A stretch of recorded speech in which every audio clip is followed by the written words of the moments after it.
नमस्कार दोस्तों, आदिराज क्लासेस में आपका स्वागत है। मैं प्रवीश चौधरी आपका इस रामबाण श्रृंखला में स्वागत करता हूं। इसका नाम रामबाण रखने का मतलब ये है कि ये हर परीक्षा के लिए इम्पोर्टेंट है। हमने और मेरी टीम ने इस पर बहुत ज्यादा मेहनत की है और उन सिलेक्टेड क्वेश्चनों को चुना है, इतिहास के उन क्वेश्चनों को चुना है जो कि कई बार रिपीटेड हुए हैं। ये आपको PCS, CGL, SSC, CGL, UPSI, UP police, हर जगह आपको ये दिखाई देंगे। और इस श्रृंखला की एक खास बात यह है कि हम सिर्फ एक क्वेश्चन नहीं कराते, उससे रिलेटेड सारा का सारा जो भी टॉपिक बनता हो उसे क्लियर करने की कोशिश करते हैं। जैसे आज हमारे सामने यही क्वेश्चन है मोहम्मद बिन तुगलक का, ठीक है, दीवाने कोई। तो हम इसके साथ साथ इसकी जो दिल्ली सल्तनत है उसे पूरा पढ़ाने की कोशिश करेंगे। जो जो वहां से क्वेश्चन बन सकते हैं उन सब का निपटारा हम यहाँ करने की कोशिश करेंगे। तो देखो, पहला क्वेश्चन है मोहम्मद बिन तुगलक के अंतर्गत दीवाने कोई किस विभाग की देखभाल करता था। तो ये किसकी देखभाल करता था भाई? कृषि की उन्नति के लिए। तो इसका आंसर हो गया बी ऑप्शन। अब मोहम्मद बिन तुगलक ने जो कि एक बहुत ही पढ़ा लिखा तुगलक वंश का दूसरा राजा था, तुगलक वंश का दूसरा राजा था। और तुगलक वंश दिल्ली सल्तनत का तीसरा वंश था। तो उसके अधीन उसने एक दीवाने कोई विभाग बनाया, ठीक है। इस विभाग ने तकावी ऋण जारी किया। तकावी ऋण क्या होता था कि उन किसानों के पास जिनके पास अपनी अगली फसल बोने के लिए बीज और खाद के पैसे नहीं होते थे, उनकी मदद करने के लिए मोहम्मद बिन तुगलक ने एक तकावी ऋण दिया और इसकी व्यवस्था करने के लिए उसने एक दीवाने कोई विभाग बनाया। अब हम बात करें अगर मोहम्मद बिन तुगलक की, तुगलक वंश की, तो उसके लिए हमें पढ़ना पड़ेगा दिल्ली सल्तनत। और दिल्ली सल्तनत कहां से शुरू माना जाता है भाई? दिल्ली सल्तनत से पहले हम थोड़ा सा अगर देख लें, दिल्ली सल्तनत मोहम्मद गोरी जिनकी हत्या 15 मार्च 1206 में हुई। मोहम्मद गोरी के बारे में अगर हम देखें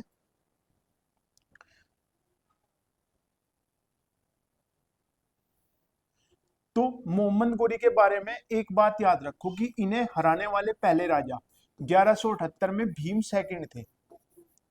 भीम सेकंड ने इन्हें पाटन के युद्ध में पहली बार हराया था। ये क्वेश्चन भी कई बार रिपीटेड हुआ कि मोहम्मद गोरी को सबसे पहली बार किसने हराया था। तो 1178 ईस्वी में भीम सेकंड ने। उसके बाद उसने त्राइन का युद्ध लड़ा 1191 और 1192 में। 1191 में मोहम्मद गोरी पराजित हुआ और 1192 में विजयी। और दोनों बार इसके सामने कौन थे भाई? इसके सामने थे पृथ्वीराज चौहान तृतीय या जिनके पास राय पिथौरा की उपाधि थी। राय पिथौरा की उपाधि वाले राजा को इन्होंने 1192 ईस्वी में हराया। और उसके बाद 1204 और 5 में इनका भारतीय क्षेत्रों पर अंतिम सैन्य अभ्यास जो था वो खोकर जो कि जाटों की एक उपजाति, जाट जो एक बहादुर और निर्भीक कौम है, उसके एक वंश खोकर जाटों के खिलाफ थी। इसमें खोकर जाट प्लस के शिया मुसलमानों ने मोहम्मद गोरी को बुरी तरह युद्ध में घायल किया, जिसके कारण 15 मार्च 1206 को मोहम्मद गोरी की मृत्यु होती है। उसकी मृत्यु के बाद उसका कोई पुत्र ना होने के कारण, मोहम्मद गोरी का कोई पुत्र ना होने के कारण उसका राज्य उसके 3 वफादार सैन्य नायक या उसके सेनापतियों के बीच विभाजित हुआ।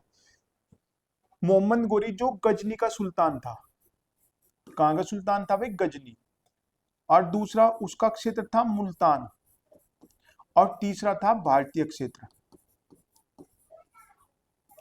ठीक है, तो गजनी की गद्दी पर उसका एक सेनापति यालदोज बैठा। कौन बैठा भाई? यालदोज। और मुल्तान की गद्दी पर उसका दूसरा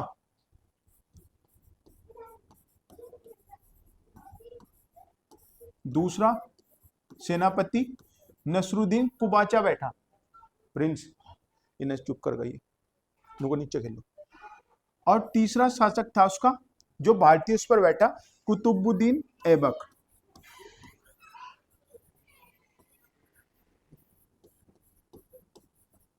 कुतुबुद्दीन ऐबक यानी गजनी की गद्दी पर जो उसकी मूल शासन था उस पर यालदोज बैठा था, और मुल्तान पर की गद्दी पर नसरुद्दीन कुबाचा, और भारतीय क्षेत्रों में कुतुबुद्दीन ऐबक। कुतुबुद्दीन ऐबक को हमेशा डर रहता था कि यालदोज और कुबाचा उस पर आक्रमण कर सकते हैं, यालदोज और कुबाचा उस पर आक्रमण कर सकते हैं, इसलिए उसने अपनी राजधानी लाहौर बनाई।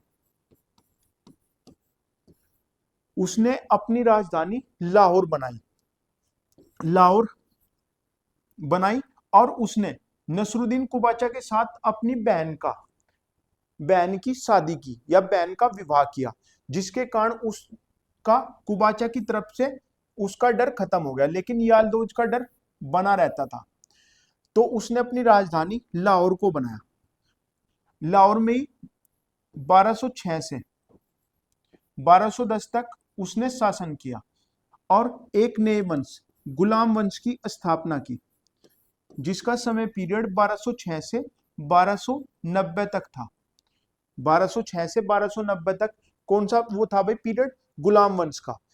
और इसका नाम गुलाम वंश क्यों रखा गया? क्योंकि इसका जो भी सुल्तान बना गुलाम वंश का, यानी 1206 से लेकर 1290 तक, हम बात करें इल्तुतमिश की, हम बात करें बलबन की, तो वो कहीं ना कहीं प्रत्यक्ष या अप्रत्यक्ष रूप से मोहम्मद गोरी की सेना में काम कर चुका था, तो इसलिए इस वंश को गुलाम वंश कहा गया। और गुलाम वंश में भी इसका वंश क्या कहलाता था? किसका भाई? ऐबक का, ममलूक वंश। ममलूक वंश। इसके ममलूक वंश के हम दो राजाओं के बारे में देखें तो पहला कुतुबुद्दीन ऐबक था और दूसरा इसका बेटा आराम शाह।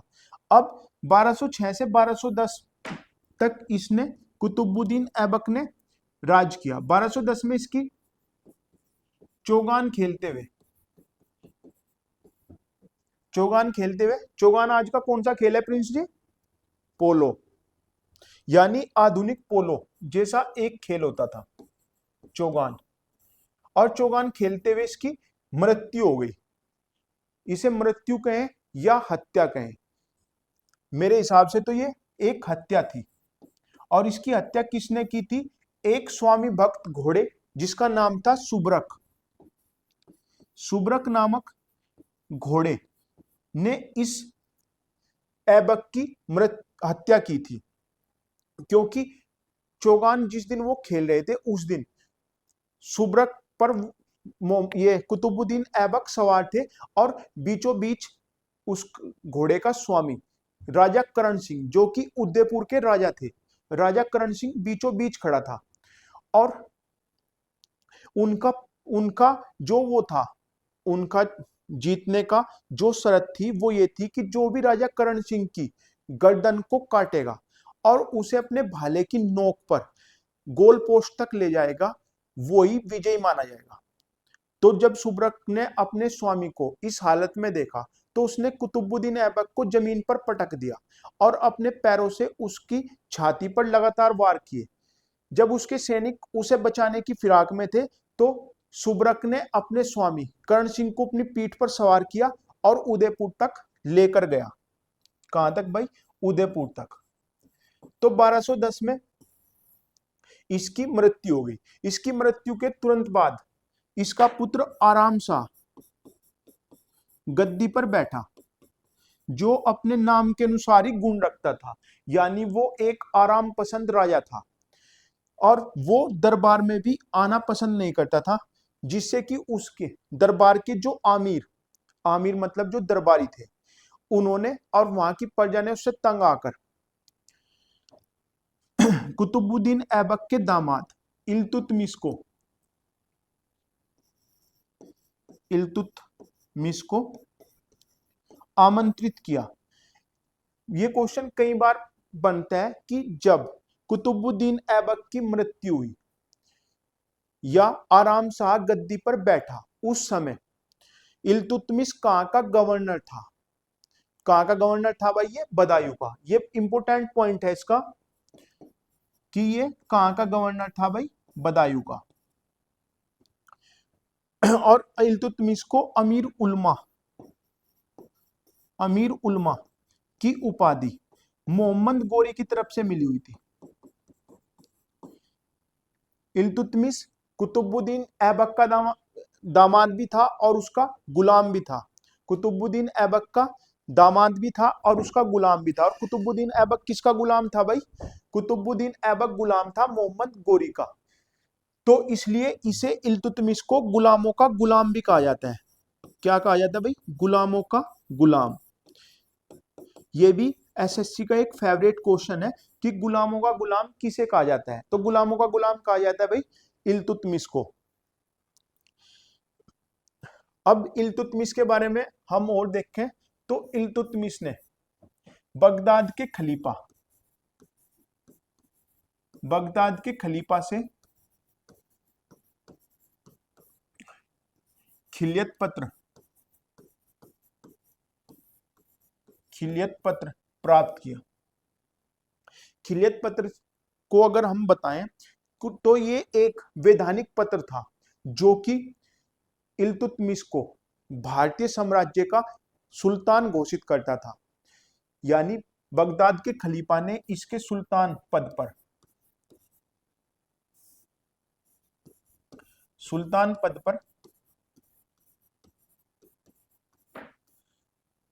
एक वैधानिक मोहर लगाई।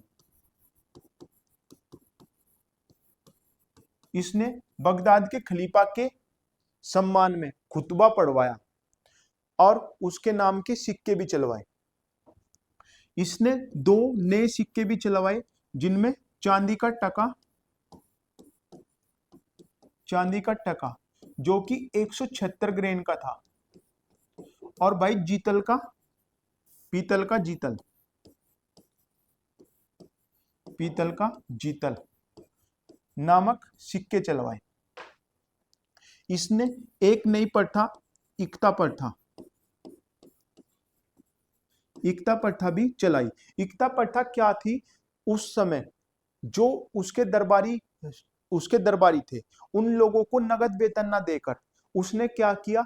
जमीन के हिस्सा दे दिया कि जैसे 10 गांव दे दिए, 20 गांव दे दिए, 25 गांव दे दिए कि आप अपना और अपने अधीन सेना का भरण पोषण उस जमीन से मिलने वाली आय से करोगे, उस जमीन से उपार्जित जो आय है उससे करोगे। तो इसे क्या कहा गया? इक्ता प्रथा। दूसरा, इसने चालीसा का गठन किया। इसने अपने दरबार में रहने वाले अमीरों को खुश करने के लिए एक चालीसा का गठन किया जो राजा के हर एक कार्य में उसकी सहायता करती थी। इसी को कहा गया तुर्गाने चहलगामी, जिनमें प्रमुख कौन था भाई? बलबन था। एक क्वेश्चन और बनता है कि वह कौन सा सुल्तान था जिसके मकबरे में उसका पुत्र दफन है? तो वो भी कौन था भाई? इल्तुतमिश का एक बेटा था नसरुद्दीन, जो कि एक योग्य पुत्र था और अपने पिता के राजकाज के सैन्य कार्यों में मदद करता था। लेकिन एक बार वो बहुत ज्यादा बीमार हुआ और उसके कारण मृत्यु हो गई। तो उसने और इल्तुतमिश ने अपने बुढ़ापे के दिनों में अपने लिए एक मकबरा बनवाया था। उसे था कि पहले मैं मरूंगा लेकिन उससे पहले उसका पुत्र मर गया, तो इल्तुतमिश के उस मकबरे में उसका पुत्र दफन है। ठीक है, तो कौन दफन है भाई? नसरुद्दीन। उसके कुछ समय बाद बामियान, ये भी क्वेश्चन पूछा गया है कि इल्तुतमिश का अंतिम सैन्य अभियान किसके खिलाफ था? बामियान के।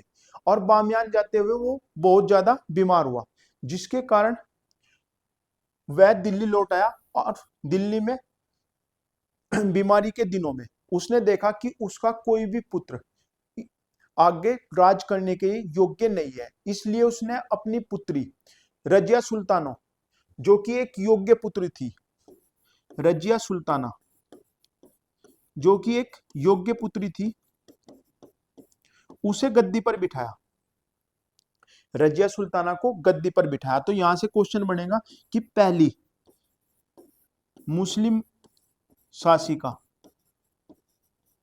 तो वो कौन थी भाई? रजिया सुल्ताना। ये भी इंपॉर्टेंट है। ठीक है, रजिया सुल्ताना को उसके अमीर दरबारियों ने गद्दी से हटा दिया। ठीक है, तो उसके बाद इल्तुतमिश का दूसरा बेटा गद्दी पर बैठा, जिसकी हत्या बलबन ने की। अब अगर हम बलबन के बारे में देखें तो बलबन का सबसे पहले तो उसकी नीति, लौह एवं रक्त की नीति, ये भी भाई बहुत ही इंपोर्टेंट है और कई बार रिपीटेड क्वेश्चन है कि लौह व रक्त की नीति किस सुल्तान की थी? तो किसकी थी भाई? ये बलबन की। एक इसने अपने लिए लाल महल बनवाया। तीसरा, इसने नवरोज का त्योहार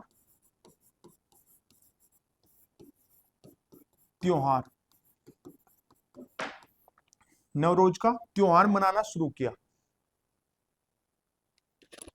एक सेकंड भाई, फोन आ रहा।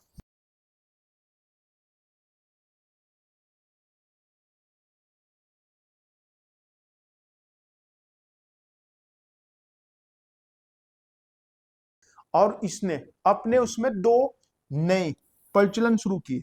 एक तो पैबोस मतलब पैरों को चूमना,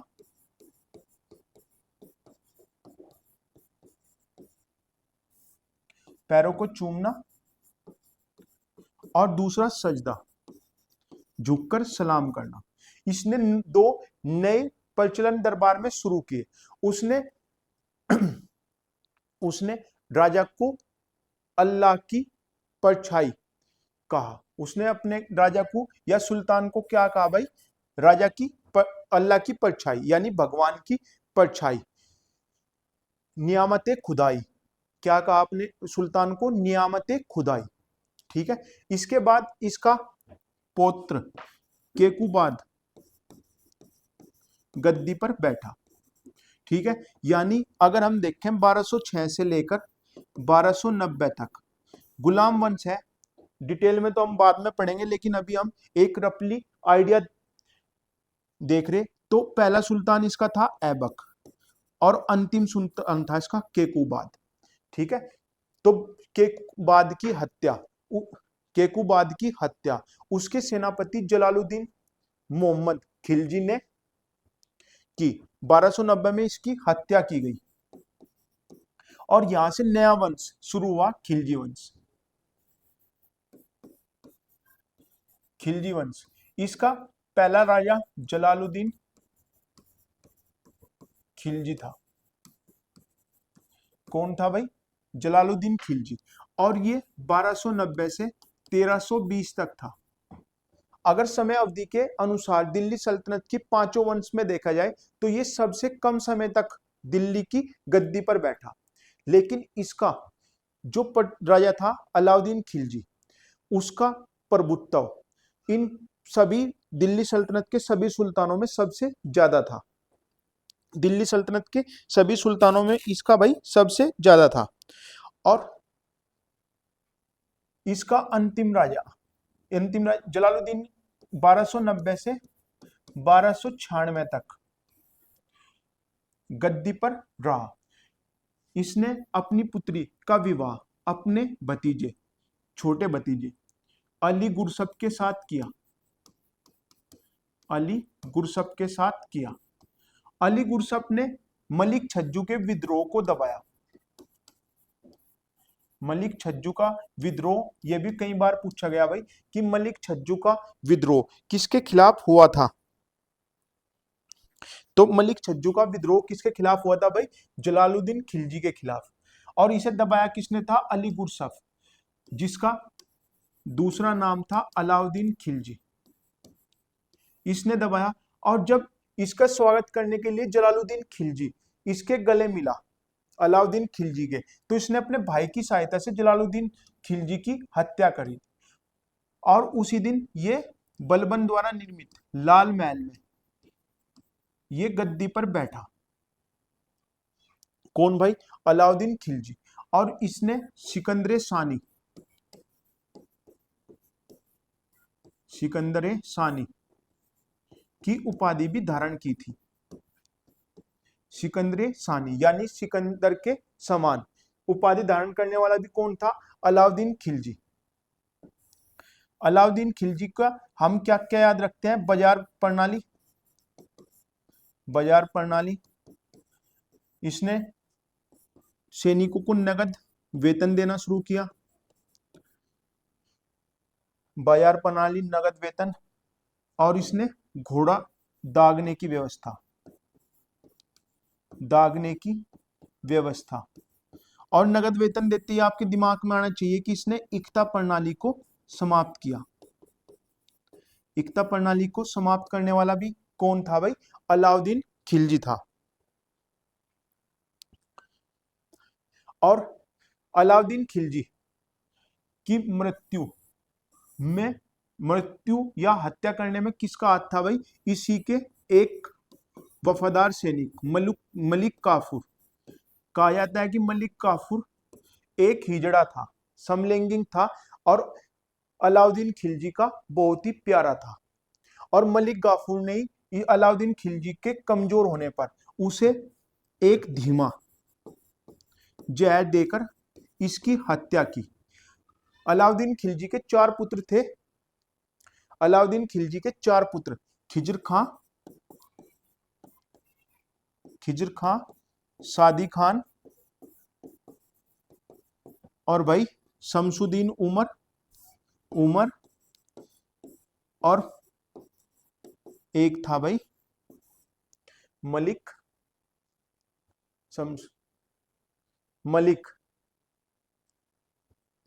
शमसुद्दीन मलिक,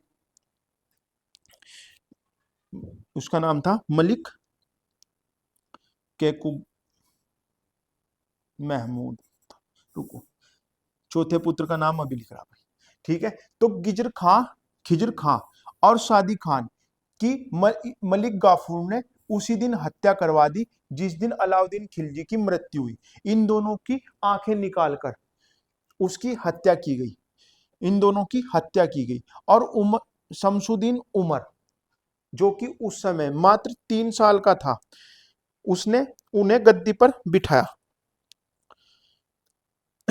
शमसुद्दीन उमर को गद्दी पर बिठाया।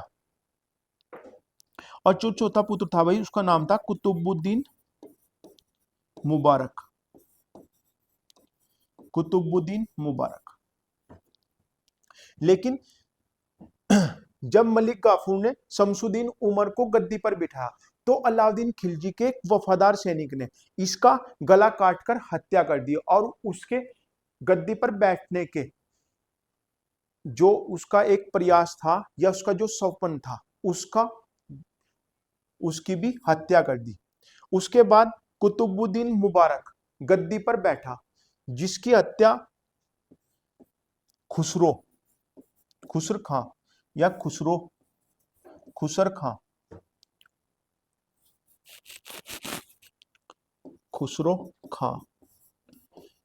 खान ने की। कुतुबुद्दीन मुबारक की हत्या किसने की भाई? खुसरो खान ने। खुसरो खान एक गुजराती हिंदू था, उसे और उसके भाई को जबरदस्ती मुस्लिम बनाया गया। और उनके साथ कुतुबुद्दीन मुबारक, जो उसने बहुत ही प्यार करता था, किसे भाई? खुसरो खान को, कुतुबुद्दीन मुबारक के और खुसरो खान के समलैंगिक संबंध थे और उसी का फायदा उठाते हुए खुसरो खान ने कुतुबुद्दीन मुबारक की हत्या की और अपने साथ हुई अत्याचारों का बदला लिया और खुसरो खान कुछ समय के लिए दिल्ली सल्तनत की गद्दी पर बैठा। लेकिन खुसरो खान को हराने के बाद उसकी हत्या की किसने भाई? गाजी मलिक। गाजी मलिक ने। और एक नए वंश 1320 में एक नए वंश 1320 से लेकर 1414 तक एक नए वंश जिसका नाम था तुगलक वंश, जो कि दिल्ली सल्तनत के पांचों वंशों में सबसे लंबे समय तक राज किया जिसने, वो था तुगलक वंश, जो कि 1320 से 1414 तक था। और इसके पहले राजा गाजी मलिक ने गयासुद्दीन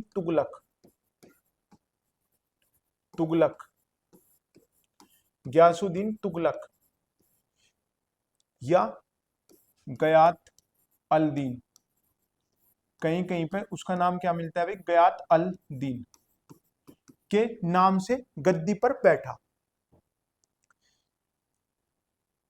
ये 1320 से 1325 तक गद्दी पर बैठा। कहा जाता है कि उस समय के दिल्ली के एक संत निजामुद्दीन औलिया ने इसके एक पुत्र जोना खान को अपने साथ मिला लिया था और वह जोना खान निजामुद्दीन औलिया के पूरी तरह प्रभाव में था। उसने गयासुद्दीन तुगलक से भी कुछ पैसे उधार लिए थे और गयासुद्दीन तुगलक और निजामुद्दीन औलिया की किसी बात पर मतभेद पैदा हुए तो गयासुद्दीन तुगलक ने निजामुद्दीन औलिया के लिए संदेश भिजवाया कि मेरे दिल्ली आने से पहले आप दिल्ली छोड़ दो और मेरे पैसे का इंतजाम करो। तो निजामुद्दीन औलिया ने एक संदेश वापस भेजा, हनूज दिल्ली दुरस्त, जिसका अर्थ था कि हुजूर दिल्ली अभी दूर है,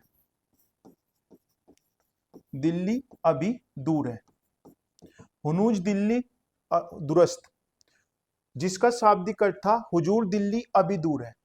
और ये उसका जो ये श्राप था या जो उसके खिलाफ षड्यंत्र था वो कामयाब हुआ और गयासुद्दीन तुगलक कभी भी वापस दिल्ली आ ही नहीं पाया। दिल्ली से थोड़ा पहले तुगलकाबाद में इसके पुत्र जोना खां द्वारा अपने पिता के स्वागत में लकड़ी का एक महल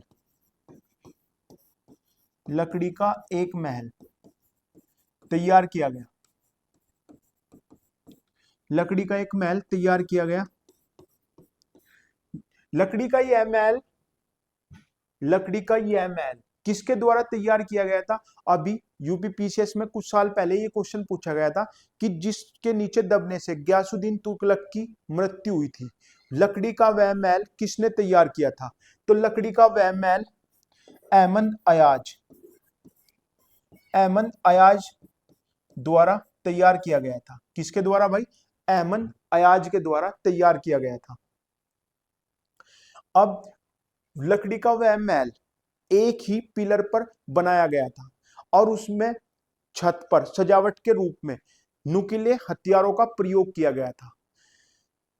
महाराजा को सलामी देने के लिए हाथियों का एक झुंड उस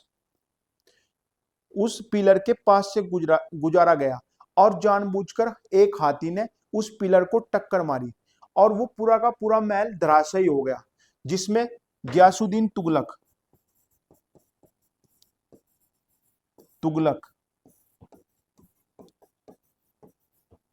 अपने एक युवा पुत्र राजकुमार महमूद खान के साथ मारा गया और उसके बाद उसका पुत्र मोहम्मद बिन तुगलक गद्दी पर बैठा। मोहम्मद बिन तुगलक गद्दी पर बैठा।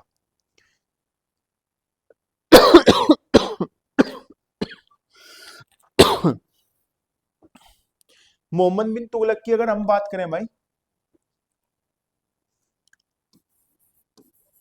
मोहम्मद बिन तुगलक मार्च 1325 में गद्दी पर बैठा,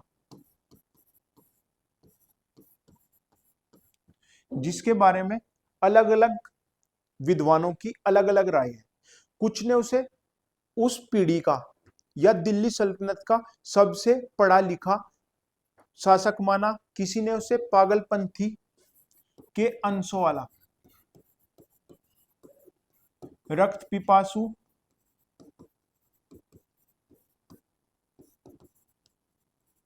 शोपन शासक या असफलताओं का राजा माना।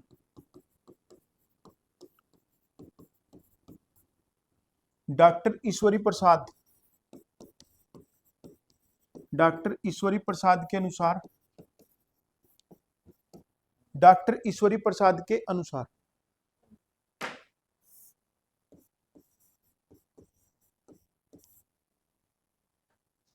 डॉक्टर ईश्वरी प्रसाद के अनुसार दिल्ली सल्तनत के सभी राजकुमारों के मध्य वो चमकता हुआ राजमुकुटधारी एकमात्र राजा था।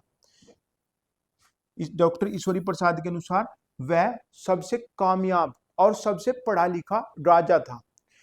उसके बाद अगर हम बात करें बदायूंनी की, तो बदायूंनी ने इसके बारे में कहा है कि इसकी मृत्यु के साथ ही दिल्ली सल्तनत के प्रजा को राजा से और राजा को प्रजा से मुक्ति मिली। ये जो कोटेशन है ये बहुत बार पूछी गई है कि किस सुल्तान के बारे में कहा गया है कि उसे राजा से और राजा को प्रजा से मुक्ति मिली। तो किसके बारे में कहा गया है भाई? ये मोहम्मद बिन तुगलक के।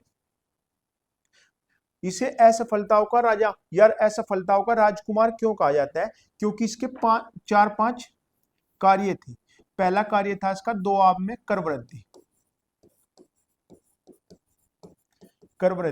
1326-27 को इसने सबसे पहले दोआब के महत्व को समझा। उसने माना कि दोआब का जो अक्षेत्र है वो सबसे महत्वपूर्ण है और सबसे उपजाऊ है। इसलिए उसने अपने राजस्व को बढ़ाने के लिए करों में वृद्धि की। किसमें की भाई? दोआब में कर वृद्धि की। लेकिन उस बेचारे की उसकी किस्मत इतनी खराब थी कि उसी साल दोआब में अकाल पड़ गया। दोआब में क्या हुआ भाई? अकाल पड़ गया। और अकाल पड़ने के कारण उसे वापिस यहां पर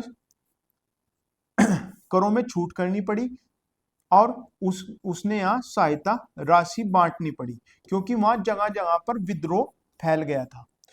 और तो उसने वापिस करनी क्या थी? उसे राजस्व की प्राप्ति। और हुआ क्या? उल्टा कि उसे ही सहायता करनी पड़ी। तो इससे राजकोष पर अतिरिक्त क्या हुआ भाई? अतिरिक्त जो बोझ पड़ा। दूसरा हुआ भाई, उसने राजधानी परिवर्तन।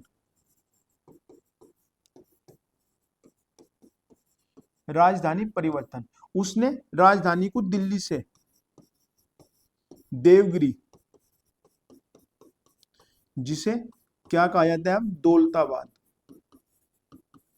दिल्ली से राजधानी को देवगिरी, दौलताबाद, जो कि वर्तमान में महाराष्ट्र में स्थित है, में दिल्ली से राजधानी को परिवर्तन करके देवगिरी लेगा। कुछ विद्वान कहते हैं कि वह दिल्ली की जनता को सबक सिखाना चाहता था। कुछ शासक कहते हैं कि उसने मंगोलों के आक्रमण के भय से राजधानी को दिल्ली से दक्षिण में शिफ्ट किया और उसके कुछ समय बाद वापिस देवगिरी से दिल्ली वापिस आया। तीसरा, इसने सांकेतिक मुद्रा चलाई।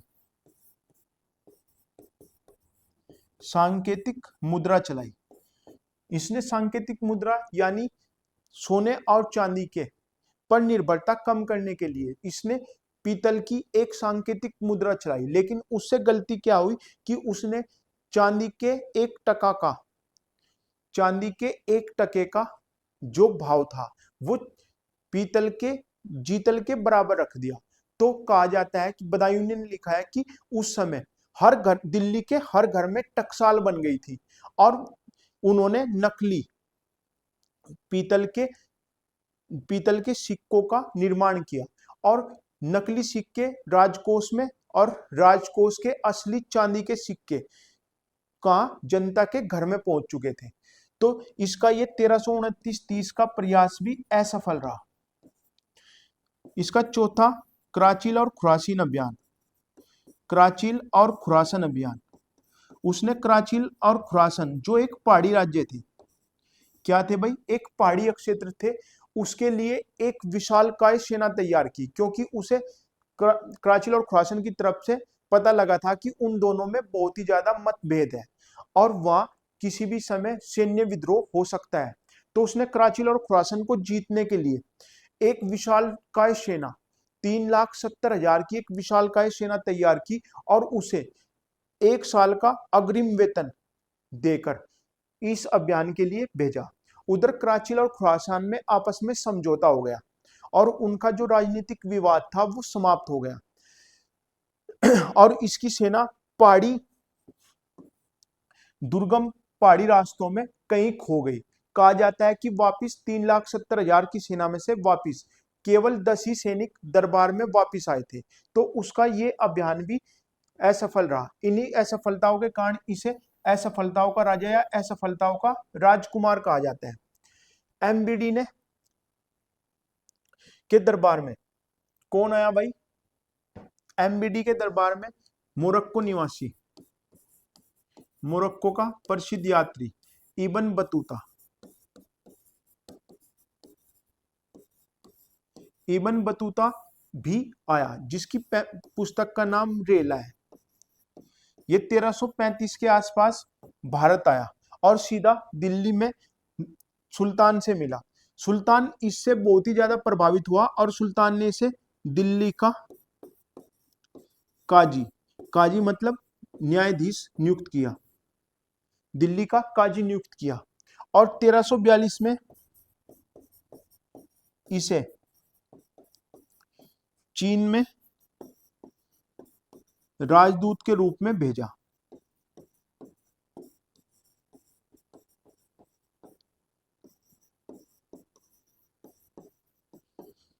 कहा जाता है कि मोरक्को निवासी इब्न बतूता दिल्ली से निकलते ही अलग अलग समस्याओं से घिर गए थे और वो चाइना तो पहुंचे, लेकिन वहां के शासक से मिले या ना मिले ये कभी भी उजागर ना हो सका और वो वहां से सीधे अपने देश मोरक्को की राजधानी उस समय भाई क्या थी? फेज पहुंचे और अंतिम साल भी उन्होंने वहीं बिताए। अब ये था एमबीडी। विस्तार से इसकी जब हम क्लास शुरू करेंगे तब पढ़ाएंगे, ठीक है भाई। अब इसके बाद इसका अंतिम शासक कौन था भाई? 1 मिनट भाई, पेन बदल दो।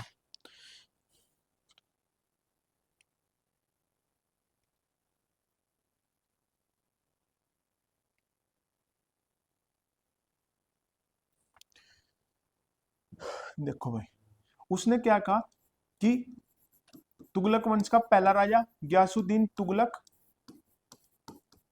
और उसके बाद कौन बना भाई? एमबीडी मोहम्मद बिन तुगलक, उसके बाद फिरोज शाह तुगलक और अंतिम शासक था इसका महमूद तुगलक।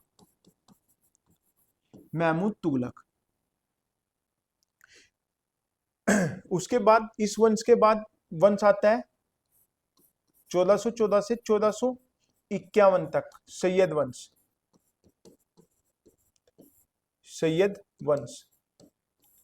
और सैयद वंश के संस्थापक। और ये क्वेश्चन भाई बहुत बार पूछ लिया कि सैयद वंश के संस्थापक कौन थे? खिज्र खां। सैयद वंश के संस्थापक किसे माना जाता है भाई? खिज्र खां। खिजर खां एक अलाउद्दीन खिलजी का पुत्र था, और दूसरा कौन था भाई? खिजर खां सैयद वंश का संस्थापक था, और इसने कभी भी अपने को सुल्तान नहीं, इसने अपने क्या उपाधि धारण की थी भाई? रैयत ए आला। कौन सी उपाधि धारण की थी भाई? रैयत ए आला। सैयद वंश का सैयद वंश का इनका पुत्र, उनके बारे में भी देख लो। इनका पुत्र था मुबारक खिलजी, मुबारक खां, सॉरी मुबारक खां। और मुबारक खां के बारे में याया खान सरहिंदी ने, मुबारक खां के बारे में याया खान सरहिंदी एक फेमस राइटर हुए, उन्होंने अपनी पुस्तक तारीख मुबारक शाही में लिखा हुआ कि इन्होंने अपने को खलीफा घोषित किया। पुस्तक का नाम क्या था भाई? तारीख मुबारक शाही। तारीख मुबारक शाही। ये भी किताब कई बार पूछी गई कि याया खान सरहिंदी, पूरा नाम था इनका याया खान सरहिंदी, ने कौन सी पुस्तक लिखी? तो याया खान सरहिंदी ने कौन सी पुस्तक लिखी भाई? सॉरी भाई, कौन सी पुस्तक लिखी भाई याया खान ने? तारीख मुबारक शाही। और इसमें कहा गया कि इन्होंने अपने को खलीफा घोषित किया और अपने नाम का खुतबा भी पढ़वाया। ये क्वेश्चन कई बार पूछा गया भाई कि मुबारक खान ने अपनी दिल्ली सल्तनत का वह कौन सा सुल्तान था जिसने अपने आप को खलीफा घोषित किया? तो वो कौन था भाई? मुबारक खान। और इसका अंतिम राजा आलम शाह था, सैयद वंश का अंतिम शासक आलम शाह था। इसके बाद अंतिम वंश, इसका अंतिम वंश था 1451 से 1526 तक। उस वंश का नाम था लोधी वंश।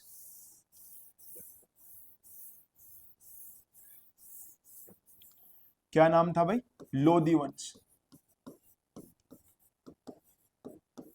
और लोधी वंश के बारे में कहा जाता है कि इसकी स्थापना बेलोर लोधी, बेलोल लोधी नामक एक अफगान ने की थी। इसके दूसरे शासक सिकंदर लोधी,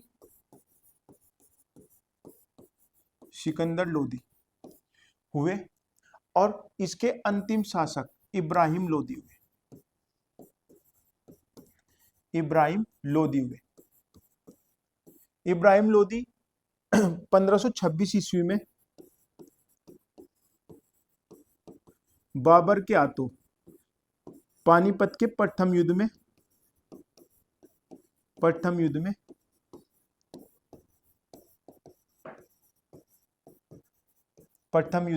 हार गए।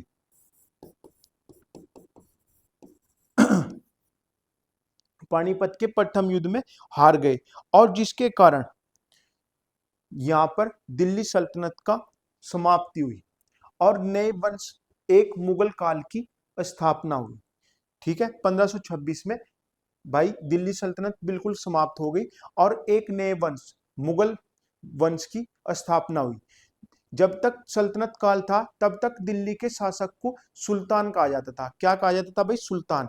और जब से यहाँ मुगल वंश शुरू हुआ उसके बाद के शासकों को हम किस नाम से जानेंगे? बादशाह के नाम से। ठीक है, तो ये था हमारा दिल्ली सल्तनत। अब आते हैं हम अपने क्वेश्चन पे। तो क्वेश्चन में कहा गया मोहम्मद बिन तुगलक के अंतर्गत दीवाने कोई किस विभाग की देखभाल करता था? तो भाई दिल्ली सल्तनत को बताने की पूरा प्रयास किया गया। अगर कोई गलती हो गई हो तो उसके लिए क्षमा। ये कृषि की उन्नति के लिए था। और कैसा ऋण दिया जाता था इसमें? तकावी। और इसमें एक क्वेश्चन हो रहा है कि पहली बार 64 वर्ग मील में एक मॉडल कृषि अक्षेत्र बनाया गया जिसमें नए नए बीजों का और नए खादों का प्रयोग किया गया। ठीक है भाई।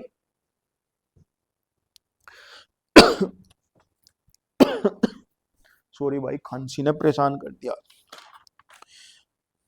अब नया क्वेश्चन देखो भाई।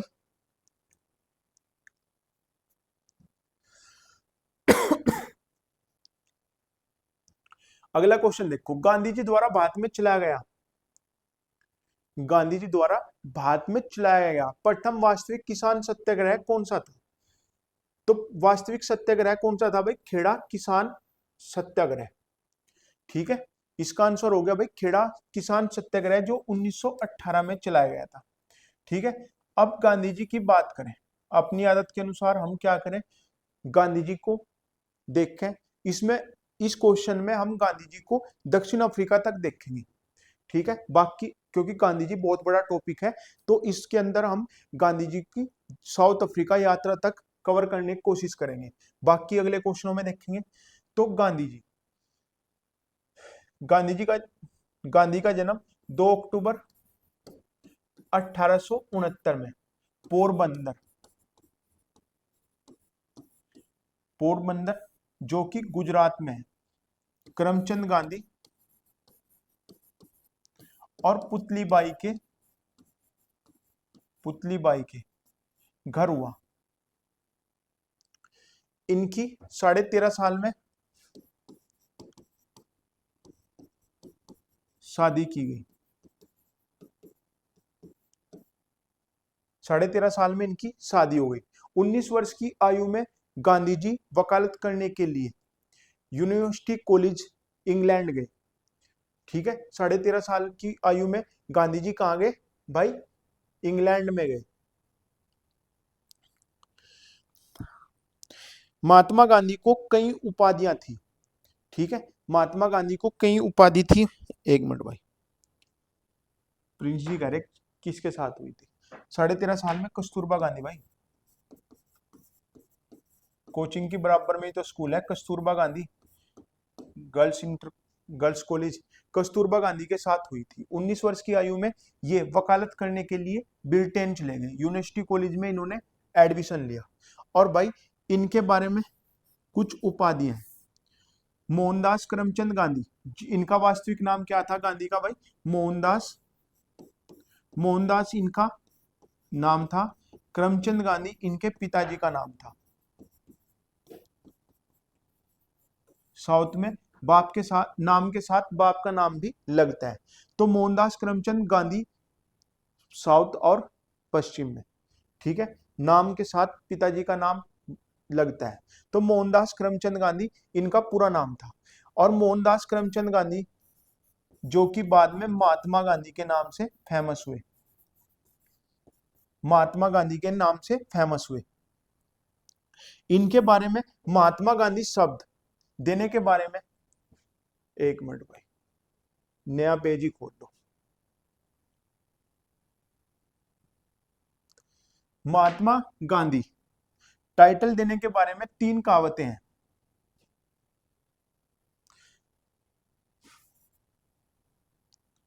महात्मा गांधी को महात्मा गांधी किस किसने कहा, तो उसके बारे में 3 कहावतें हैं। पहली कहावत है कि उन्हें रविंद्रनाथ टैगोर ने अपने जो लेख थे उसमें कहा।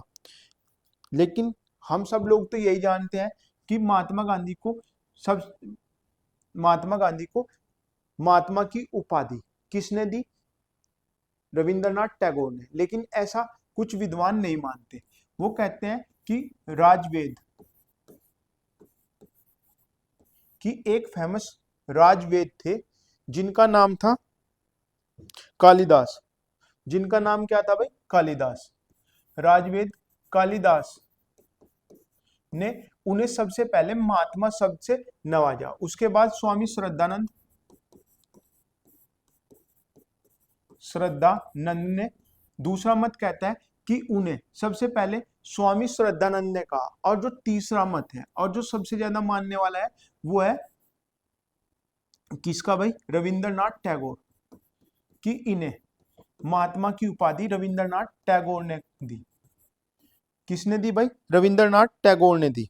और इनके बारे में कहा जाता है, दूसरी उपाधि है बापू। बापू के बारे में कहा जाता है कि इनको बापू सबसे पहले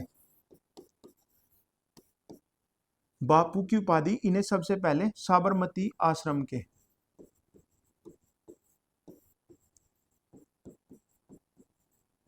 के अनुयायियों द्वारा या इनके शिष्यों द्वारा सबसे पहले इन्हें बापू कहा गया। और राष्ट्रपिता, इन्हें सबसे पहले राष्ट्रपिता किसने कहा भाई?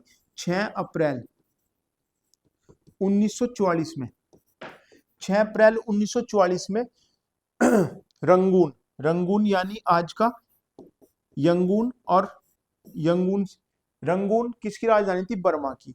उसके बाद देश का नाम चेंज हुआ म्यांमार, म्यांमार की राजधानी बनाई गई यंगून, और आज यंगून म्यांमार की राजधानी क्या कहलाती है भाई? न्यायपीता। रंगून रेडियो के द्वारा सुभाष चंद्र बोस, जिन्हें नेताजी के नाम से भी जाना जाता है, और नेताजी की उपाधि इन्हें किसने दी थी भाई? हिटलर ने। रंगून रेडियो द्वारा सुभाष चंद्र बोस ने सबसे पहले राष्ट्रपिता का, और अपनी आजाद हिंद सेना के सैनिकों के लिए आशीर्वाद की मांग करते हुए कहा था कि अब हम भारत को आजाद कराने के लिए तैयार हैं, और इसमें हम अपने राष्ट्रपिता महात्मा गांधी के आशीर्वाद के अभिलाषी हैं। तो इन्हें राष्ट्रपिता किसने कहा था भाई? गांधी ने। इंग्लैंड से आने के बाद इंग्लैंड से आने के बाद 24 वर्ष की आयु में, 24 वर्ष की आयु में महात्मा गांधी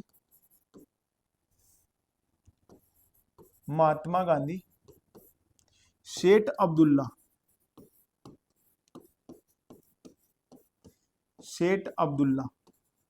या जिन्हें दादा अब्दुल्ला भी कहा जाता है, का एक पारिवारिक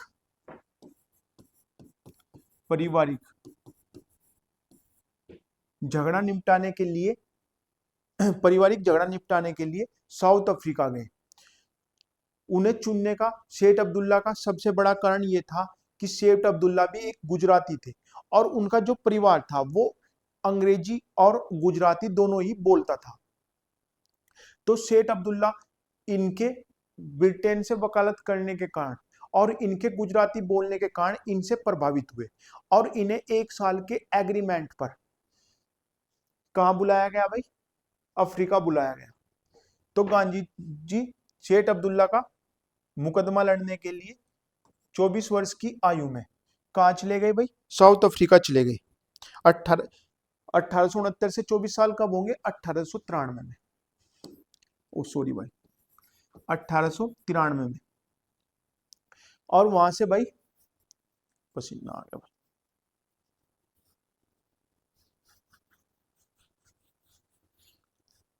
और वहां से अंतिम बार कब लौटे थे? 9 जनवरी 1915 को। इसी दिन को हम क्या मनाते हैं भाई? प्रवासी दिवस।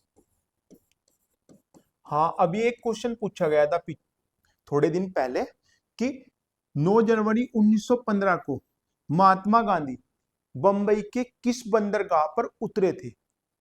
भाई अभी आप लोगों ने पिछली बार देखा होगा पैट का पेपर, उसमें पूछा गया था कि महात्मा गांधी ने धोती पहननी कब से शुरू की, जिसका उत्तर था 1921। असहयोग आंदोलन के दौरान उन्होंने धोती पहननी शुरू की थी।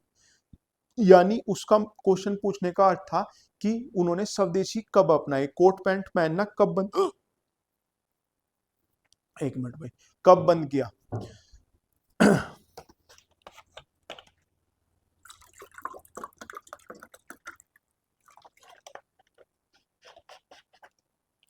कब बंद किया भाई? उन्होंने 1921 में। तो उस क्वेश्चन को देखते हुए मैं कोशिश कर रहा कि उनके वो पॉइंट भी छुए जाए जहां से क्वेश्चन बन सकते हैं।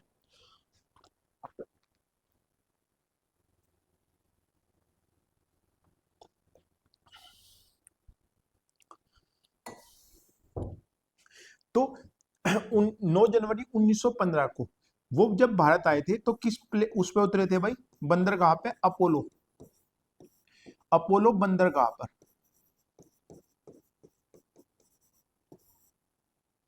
अपोलो बंदरगाह पर। ठीक है, तो 1893 से 9 जनवरी 1915 तक महात्मा गांधी कहाँ रहे? South Africa. ऐसा नहीं है कि वो बिल्कुल लगातार रहे, वो बीच बीच में भारत भी आते रहे। एक बार वो 1894 में आए अपने परिवार को लेने के लिए वो भारत आए।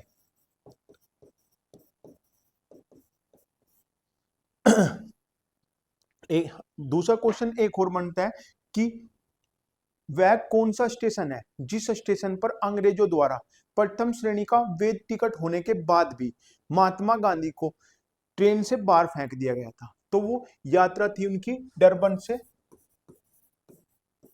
प्रिटोरिया। डरबन से वो प्रिटोरिया जा रहे थे और बीच का एक स्टेशन था पीटरबर्ग।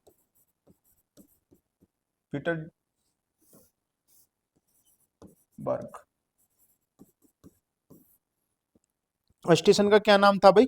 पीटरमेरिट्सबर्ग। सॉरी भाई, साफ साफ लिख दो।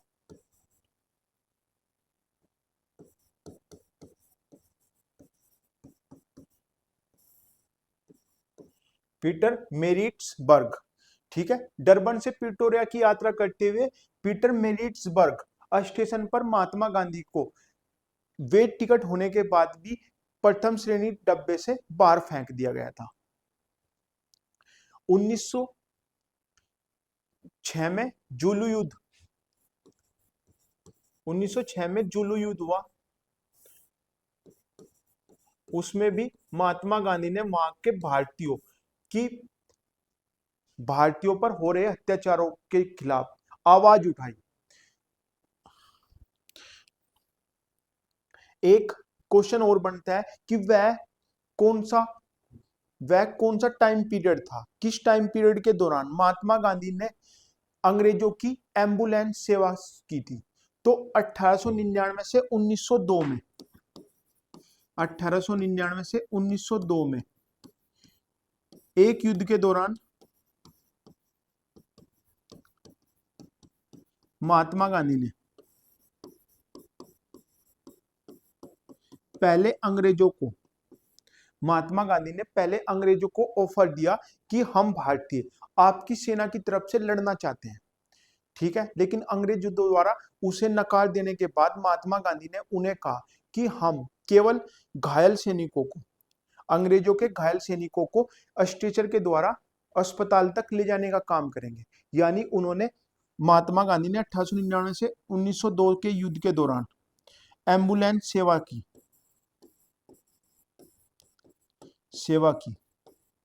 1904 में इन्होंने फिनिक्स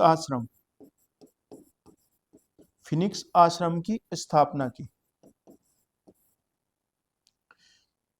एक अमेरिकन राइटर टोल्स्टॉय के प्रभाव के साहित्य से प्रभावित होकर महात्मा गांधी ने 1910 में टोल्स्टॉय आश्रम जो कि जोन्सबर्ग में है, टोल्स्टॉय आश्रम की स्थापना हरमन कोलेनबर्ग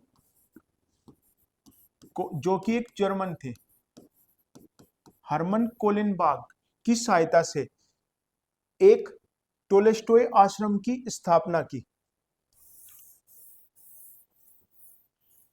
अभी 2012 में भारत सरकार ने 2012 में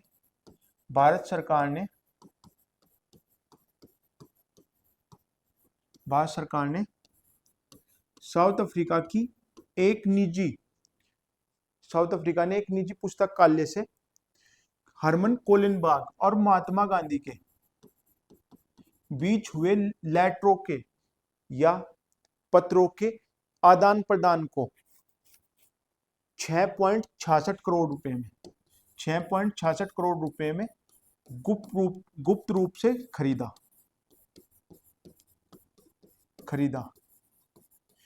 वो भी नीलामी होने से एक दिन पहले। 2012 में भारत सरकार ने हरमन कोलेनबर्ग और महात्मा गांधी के बीच हुए लेटरों के जो आदान प्रदान था उसको गुप्त रूप से 6.66 करोड़ रुपए में खरीदा। कहा जाता है कि उन लेटरों में महात्मा गांधी और हरमन कोलन बेग के प्रेम प्रसंगों का उल्लेख था, यानी कहा जाता है कि उनमें उनके समलैंगिक होने की संभावना थी। उसी को गुप्त रखने के लिए, महात्मा गांधी की इज्जत पर बट्टा न लग जाए, इसलिए उन्हें छुपाया गया। ठीक है, एक क्वेश्चन और बन सकता है, क्योंकि पैट पता नहीं कहां से क्वेश्चन पूछ ले कि 1904 में सॉरी 1904 नहीं, महात्मा गांधी के साउथ अफ्रीका में मकान मालिक का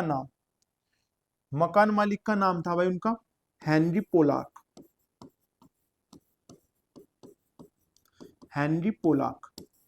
ठीक है, तो इस क्वेश्चन में अभी साउथ अफ्रीका में होने वाली उनकी साथ की सभी घटनाओं को हमने कवर करने की कोशिश की है। अगर कोई रह गई होगी तो जब नेक्स्ट क्वेश्चन आएगा तब, और उसके बाद उनका भारत में 1915 के बाद का जो भी वो उनका इतिहास है वो अगले क्वेश्चन में बताएंगे, क्योंकि वीडियो बहुत लंबी होती जा रही और क्वेश्चन हमें अभी तक 2 ही हुए। तो हम आते हैं अपने नेक्स्ट क्वेश्चन पे। फरवरी 1905 में Indian home rule league society की स्थापना किसने की थी? तो Indian home rule league society की स्थापना श्यामजी कृष्ण वर्मा द्वारा की गई थी, और इन्हीं के द्वारा लंदन में India house home rule society या इंडिया हाउस की स्थापना की गई। ठीक है, ये श्यामजी कृष्ण वर्मा ऐसे क्रांतिकारियों को स्कॉलरशिप देकर इंग्लैंड पढ़ाते थे जो गरीब थे और जो भारत को आजादी गरम दल से लेना चाहते थे। ये गरम दल नहीं, क्रांति के जरिए प्राप्त करना चाहते थे, जिनमें प्रमुख थे वीडी सावरकर।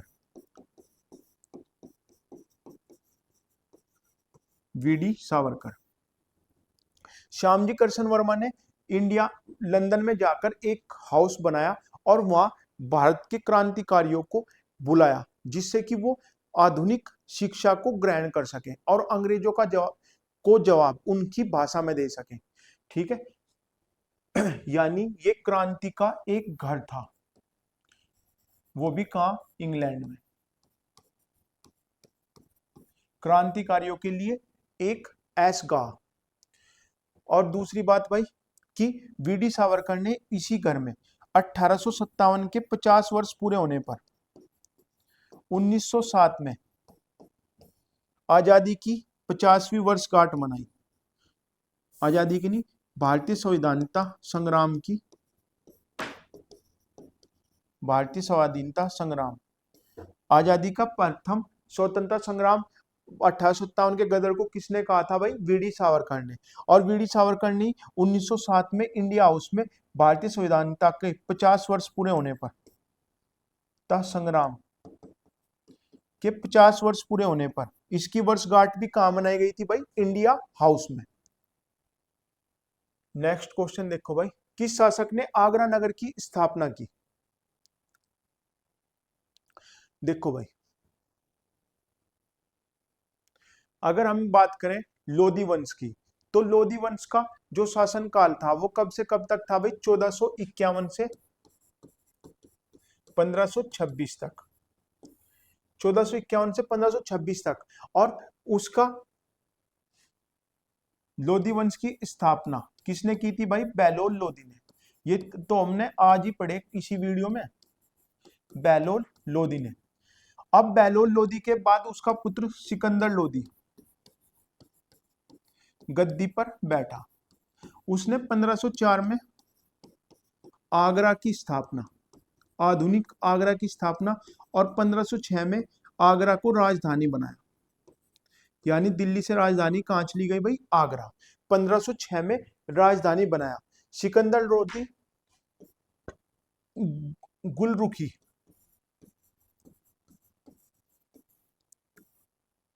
गुलरुखी के नाम से, उपनाम से कविताएं लिखता था। और सिकंदर लोदी ने गजे सिकंदरी की शुरुआत की, सिकंदरी की शुरुआत की, गजे सिकंदरी की शुरुआत की। तो इसका उत्तर हो गया भाई सिकंदर लोदी। खिजर खां जो रैयत आला, रैयत आला, आला की उपाधि के साथ गद्दी पर बैठा था। इसने 1414 में सैयद वंश की स्थापना की, जो 1414 से 1451 तक चला। फिरोज शाह तुगलक एमबीडी के बाद गद्दी पर बैठा। इसने इसकी याद में, जोना खां की याद में किसकी स्थापना की? जौनपुर की। और जौनपुर में सर की शासकों ने क्या मस्जिद बनवाई थी? अटाला मस्जिद। तो अगर हम एक दूसरे से रिलेट करके याद करें ना, तो जीएस बहुत ज्यादा याद हो जाएगी। ठीक है भाई, जीएस क्या हो जाएगी? बहुत ज्यादा याद हो जाएगी। नेक्स्ट क्वेश्चन देखो, किस मुगल सम्राट ने दीवाने वजीरात एक कुल नाम से पद का गठन किया?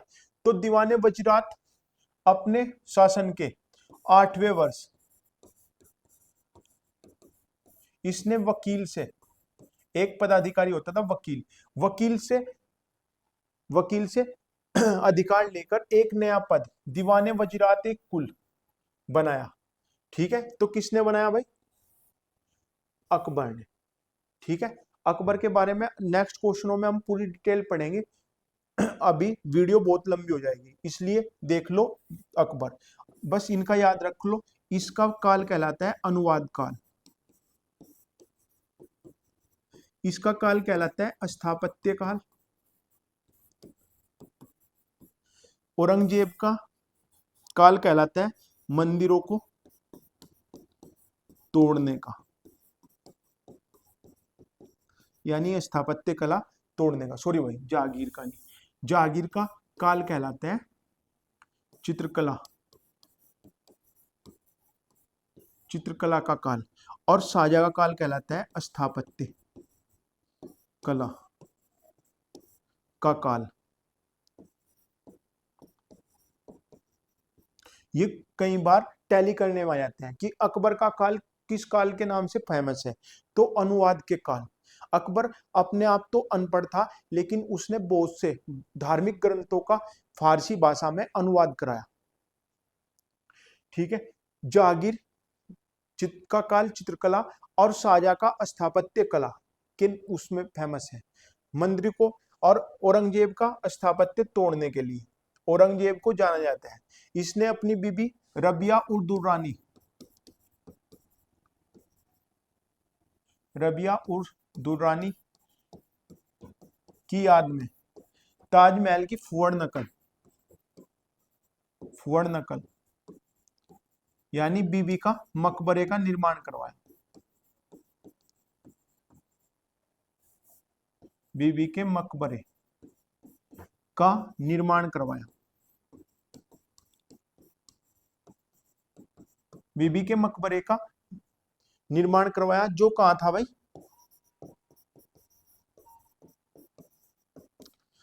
जो कहां था? अहमदनगर, महाराष्ट्र में।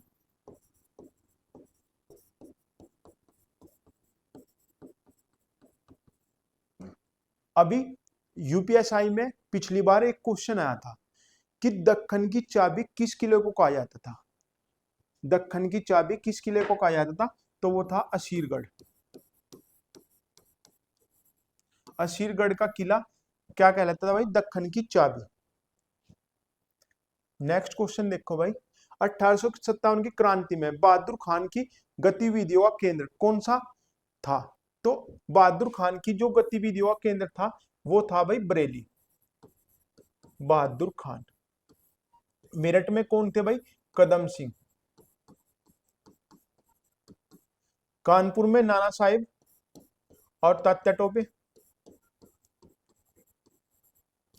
और लखनऊ में कौन थी भाई? हजरत बेगम महल। हजरत बेगम महल। 1857 की क्रांति 10 मई 1857 को मेरठ से शुरू हुई थी। मेरठ में इसके नायक कदम सिंह और धन सिंह कोतवाल गुर्जर, कदम सिंह गुर्जर और धन सिंह कोतवाल गुर्जर थे, जो मेरठ को जीतते हुए दिल्ली तक पहुंचे।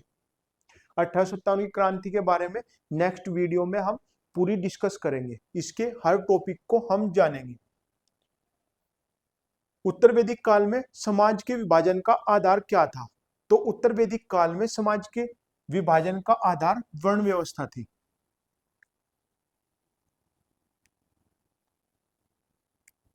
क्या थी भाई? वर्ण व्यवस्था। और कितने प्रकार के वर्ण थे? 4 प्रकार के वर्ण थे। ठीक है भाई, 4 प्रकार के वर्ण थे। कौन कौन से? ब्राह्मण, अक्षत्रिय, वैश्य और शूद्र। और ये कार्य के आधार पर थे, ना कि जन्म के आधार पर। ठीक है, ब्राह्मण, अक्षत्रिय, वैश्य, शूद्र। और वर्ण व्यवस्था का ऋग्वेद काल में भी, ऋग्वेद में भी वर्णन है। काशी 10वें मंडल के पुरुष सूक्त में, मंडल के पुरुष सूक्त में भी उल्लेख है। किसका भाई? वर्ण व्यवस्था का। ठीक है, 10वें मंडल के पुरुष सूक्त में। और एक बात भाई और, कि पहला और 10वां भाग या मंडल सबसे बाद में ऋग्वेद में जोड़े गए थे। ऋग्वेद में जोड़े गए थे। ऋग्वेद के जो ज्ञान करने वाला था उसका नाम होता था होत्र, यानी ऋग्वेद को पढ़ने वाले पंडित को क्या कहते थे? होत्र। और दूसरी बात भाई, इसका तीसरा मंडल में गायत्री मंत्र है। क्या है? गायत्री मंत्र। और तीसरे मंडल की जो रचना की थी वो विश्वामित्र ने की थी। ठीक है, इस तरह एक दूसरे से रिलेटेड करके याद रखो। जैसे विश्वामित्र का नाम याद आती है आपको, विश्वामित्र और वशिष्ठ के बीच होने वाले युद्ध की बात होनी चाहिए, दशराज युद्ध। दशराज युद्ध किसके बीच? राजा सुदास और 10 राजाओं के बीच। भरतजन राजा सुदास और 10 राजाओं के बीच लड़ा गया था। राजा सुदास के जो गुरु थे, यानी राजगुरु थे, सरकारी मतलब जो राज पुरोहित थे, वो कौन थे भाई? विश्वामित्र थे। लेकिन किसी बात पर नाराज होकर उन्होंने विश्वामित्र को हटाकर वशिष्ठ को अपना राजा बना दिया। और इस बात को विश्वामित्र ने अपने अपमान माना और उसने राजा सुदास को हराने के लिए 10 राजाओं को एक तरफ किया। और एक तरफ कौन थे? राजा सुदास, और दूसरी तरफ 10 राजा थे। और उनका पुरुषनी नदी, यानी जिसका अब नाम रावी नदी है, के युद्ध के पास एक युद्ध हुआ जिसमें राजा सुदास की जीत हुई। और विश्वामित्र की तपस्या को भंग किसने किया था भाई? मेनका ने। ठीक है, नेक्स्ट क्वेश्चन देखो। निम्नलिखित में से जैन और बौद्ध धर्म ने किसे स्वीकार नहीं किया? किसे स्वीकार नहीं किया भाई? अवतारवाद को। जैन धर्म और बौद्ध धर्म के बारे में हम लोगों ने पहले ही पढ़ लिया था। एक मिनट भाई, एक मिनट एक सेकंड भाई।